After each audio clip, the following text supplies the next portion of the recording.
السلام عليكم. لا تنسوا الاعجاب بالفيديو والاشتراك في القناة تشجيعا لنا لنستمر بنشر المزيد إن شاء الله.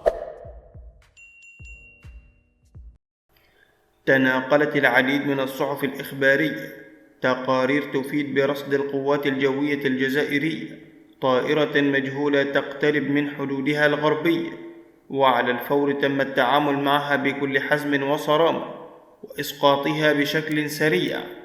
جاء ذلك بالتزامن مع نشر الصحف الدولية خبر استلام المغرب ل6 مقاتلات رسميا من نوع أباتشي بحضور وفد عسكري أمريكي رفيع المستوى بقيادة مايكل لانجلي قائد القيادة العسكرية الأمريكية في إفريقيا والتي تعرف باسم أفريكوم، وأيضا توقيعه على اتفاقية تعاون مع المغرب من شأنها تدريب أكثر من 200 طيار مغربي على استخدام تلك التقنيات العسكرية الحديثة من أجل مواجهة خطر التحديات الإرهابية في المنطقة.